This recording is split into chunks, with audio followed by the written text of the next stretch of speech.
Hello my dear friends and welcome to my channel. Get yourself comfortable and prepare for some interesting stories. One of them is a story about OP's neighbors. OP called the cops on over a dog. So, the neighbor got arrested. Please subscribe if you haven't, and I hope you'll enjoy it. Many years ago I was living in a beautiful sunny southern state. I had a cute little house that was completely fenced in. 5-foot fence in the front yard, 8-foot fence on both sides, and a 10-foot chain link fence in the back. I'm fortunate enough to work from home. My office is the patio, unless it was raining. My dog Sarie, German Shepherd Rottweiler mix, kept me company. At a year old, she was a big girl at 120 pounds. She was generally very sweet and kind, but protective. She was well trained, but also had a knack for disappearing to play with her animal friends. So I kept her on a chain too, if we were outside. High school kids in the area had the tendency to use the alleyway behind my house to go to and from school. Most would stop and say hi to Sarie and give her attention. She loved it. I honestly didn't mind. One day I noticed that any time Sarie was alone outside, some kids would rattle the back fence, throw things at it, then scream and yell at Sarie. The kids would run off before I could see who they were.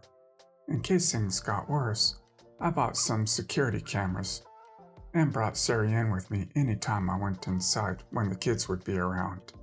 One day, I had to go grab some work in the house and left Sarie outside, just for a moment. From inside, I heard the fence rattle and then Sarie yelp in pain. I rushed outside just in time to see a kid try to throw a rock at Sarie, along with some other kids. I was ticked. As I rushed over to Sarie, I calmly asked them, "Did it ever occur to you to wonder why I keep my dog chained in a fenced yard?" Then I unhooked her. Sarie ran at my back fence and climbed over it. The kids started running down the alley with Sarie right behind them, barking away. I let her go about half a block, then whistled for her. She came trotting back, all happy as can be. I checked her over and gave her a treat. She was fine. A couple of hours later, one of the kids came back with his mother, EP. EP screaming, "You freaking idiot! You had your dog attack my son? He was only having fun time. He's just a boy." Kid was at least 16 years old. "You scared him. It was just a joke. You had no right to do that. I'm calling the police and having that dog freaking shot." Blah, blah, blah, blah, blah. I literally couldn't get a word in. Then she starts threatening me, so I called the police. The operator could hear her plain as day, even though EP was at least 40 feet from me. The police showed up in about 5 minutes. 2 cars. I guess they were in the area. 4 officers, all very nice guys. 2 officers come to talk to me. The other 2 talked to EP and her son. EP never stopped screaming and cussing. I explained what happened and showed the video to the officers. Show all of Sarie's vet and training paperwork. I filed a report. Asked to press charges. The officers are petting Sarie all the while because she's demanding attention from her new friends. She has her happy face on. Yes, Sarie actually smiles. The 3 of us and Sarie, on a leash, go outside towards the other group. We're about 10 feet from them when Sarie suddenly cuts in front of me to stop me and starts growling.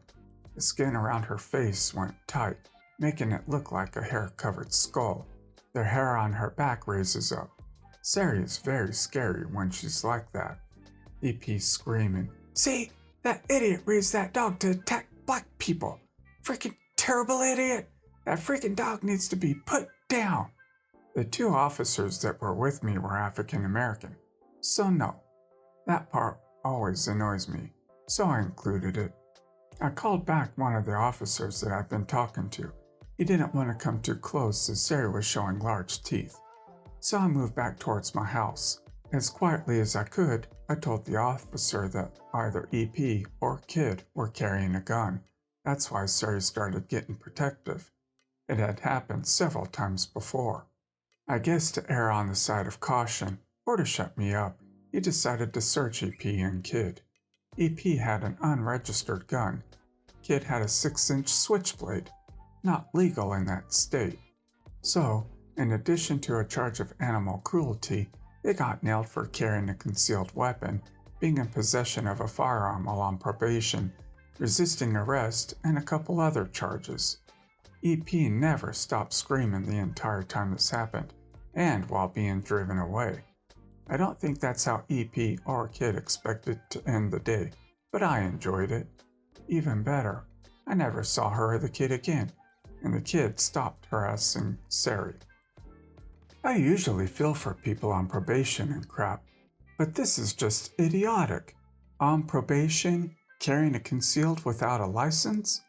Your son has an illegal blade on him, and you threaten to call the cops? And not only that, but instead of bouncing when you know they're coming, you stay there screaming and cursing like that. Completely asinine. They definitely deserved what they got. EM is my flatmate's sister. She stopped by to pick up some things that her parents had left here and brought her 5-year-old with her. There was fried chicken resting on the countertop that I was preparing for lunch, and without thinking or asking anyone if she could have any, she took a piece of it and fed it to her child. This was a huge freaking mistake. I'm a pepperhead, and this batch of fried chicken was designed to be a struggle for me. The marinade had ghost pepper sauce in it. The flour and breadcrumbs were loaded with cayenne pepper and chili powder, and the oil sauce was made with more of the ghost pepper sauce. Absolute freaking madness. I'm upstairs trying to avoid EM. She'd be unpleasant company even when comatose. When I hear all heck break loose down below. The kid in absolute agony, crying at the top of her lungs, and EM screaming her head off. I pop down to see what the heck is going on. Flatmate is trying to relieve the kid with ice cubes and milk, while EM is letting loose about how we hurt her baby. I ask what happened. EM says kid climbed up and got the chicken and starts berating us about how dangerous it was to leave spicy food around small kids. Flatmate calls her bullcrap and says there is no way the kid got up here. Chicken was all the way at the back. After denying it, she eventually slips and says something like, "How was I supposed to know?" We press her on why she thought she could just go and take food that didn't belong to her and give it to her kid. She's got no idea what's in it, etc. And she starts into some hysteric crying, screaming routine, calling flatmate irresponsible, accusing us of child abuse. We've ruined her day when she just wanted to see her brother. People are going to think she hits her kid. Wouldn't surprise me. She was doing us a favor picking up the stuff her parents left. She wasn't, it was her old stuff. Then proceeds to throw the box against the wall. By this time, she's so out of control, she's actually got snot coming out of her nose. She takes the ice and milk off the kid, who is still in complete agony, and storms off to the car, dragging the poor kid along with her. Was an interesting afternoon. 5x7 chicken though. You just know that kid isn't gonna forget this. That's the kind of memory that sticks with you forever. How dumb do you have to be to feed your child some stranger's food? What if there is something in the food that the kid was allergic to that you're not aware of until now? I mean, did the kid even ask her mom if she could have a piece of the chicken? Or was it more like, oh great, free food, now I don't have to cook dinner? Once a week I will stop by the local coffee shop and pick up a drink and donut on the way to work. I make my own most days, but this is my treat day. The one near my work is right off a major highway, so it's always busy. And with the COVID restrictions, most times I end up waiting outside because of the lineup. Today was no different. There was about 10 people in line, and I got in line behind EM. She got in line just before I did, but I could hear her already start as soon as we got there. Oh my God, this place is so slow. Why do I have to wait outside? I have my headphones on, so even though I can hear her complaining, I can easily ignore her. It took a good 5 to 10 minutes until we were even in the store, and she was complaining the whole time. My kids are in the car getting cold. Why do they only have one person working the counter and 5 on drive-through? I don't have time for this. I've put my 2 years in working at a coffee shop, so I understand things get busy. And yeah, they should probably put more people on the counter. But what are they going to do? Grow a new person in the back? They only have so many people working. When we finally got in, we could see the counter girl running around as fast as she could. She definitely wasn't lollygagging or anything, but still Ian loudly kept complaining. There was no way the worker girl didn't hear her. Another 5 minutes and it was Ian's turn to order. She started with a, ugh, finally. Then she ordered a drink and a couple of sandwiches. It came to $9.90 altogether. Ian gave the girl a $10 bill and then stuck her hand out for her change. I want my 10 cents back, please. You don't deserve it. The girl just sighed, gave her change, then made her coffee. She took it without even a thank you and went to the sandwich area to wait for her sandwich. My turn. I ordered my coffee and donut. It came to about $3. But as luck would have it, I have a free coffee today, so it was only $1. Normally, I don't carry as much cash, and I'll pay with just my debit and throw them a quarter or two if I have it. But today I happen to have a $5 bill in my wallet. As a father of 2, this surprised even me. So I handed it to her, and when she tried to give me the $4 change, I, loud enough so Ian could hear, said, "No thanks. You work hard. You keep it." The girl smiled and said thanks. Ian looked over at me like she had just smelt a fart or something. When I opened the bag at work, there was a second donut in the bag. Never tasted so good. Hopefully Ian learned. She got her dime, but I got the extra donut. I've never understood people treating people in food service like this, especially during COVID. These people literally got paid crap, and they're handling your food. They don't deserve entitled bullcrap. But man, with the whole pandemic going on back then out here, service people were putting their health at risk so they could put food on their table. Glad you showed the entitled mom what a jerk she was, while being kind to the cashier at the same time. That's how I would have done it. So this morning I was traveling on a train to work. Due to COVID, not many people are traveling by train, so the train company has shorter trains than usual. Not a problem in my opinion, but this morning the train was extra short due to some material issue. So I'm sitting in my first class seat next to the window. Then Ian walks in with EK. Ian, "Excuse me, young man." Me, looking at Ian. Ian, "I see you're sitting at the window." Me, yes? EK screams out of nowhere, "Mom, I want to look out the window." Other people in the train are now looking at us three. Ian, "My boy wants to have this seat." Me, has your kid a disability or handicap? I ask this because I want to give up my seat if EK really has a disability or handicap, which might not be visible. EM freaks out. EM, "How rude!"